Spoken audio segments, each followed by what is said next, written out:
is proposing an upward review of the debt ceiling to enable implementation of this year's budget. Committee Chair Kanini Kega says by end of March this year, the stock of public debt was 7.34 trillion shillings, which is 82% of the current 9 trillion shillings national debt ceiling. This emerged during debate on the budget estimates on Wednesday in the National Assembly. Shillings shy of the...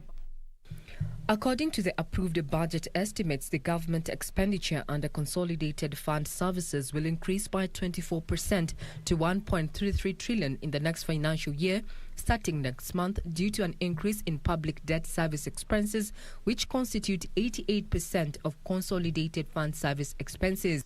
The Consolidated Fund Services will amount to Kenya shilling 1.3 trillion shillings in the financial year 2021-2022. For the first time, the Consolidated Fund Services will surpass the recurrent budget that we have had.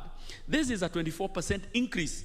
That is by 253 billion from the financial year 2020 to 2021 levels, and is primarily on account of increased public debt.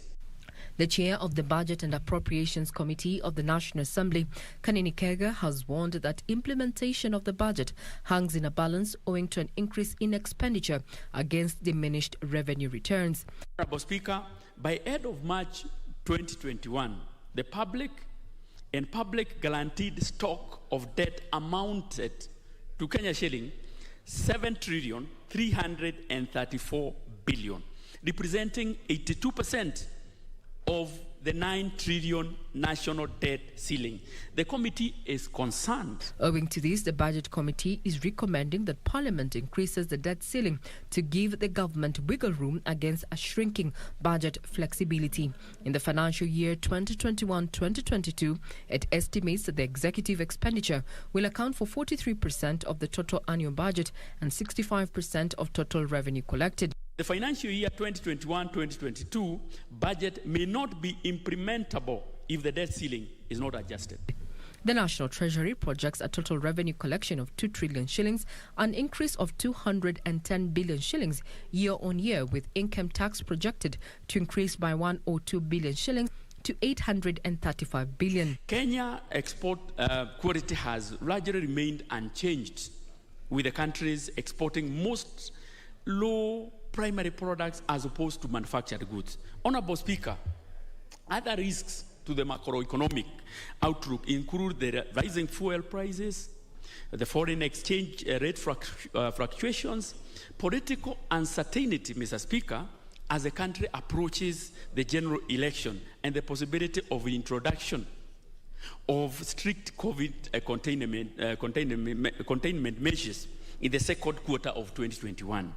If these risks materialize, then the economic growth may be lower than the projected, and this will further constrain the resource envelope. Honorable Speaker, However, the Budget Committee warns that the expected revenue performance is subject to economic recovery against risks such as COVID-19 disruptions, high cost of fuel, and political uncertainty.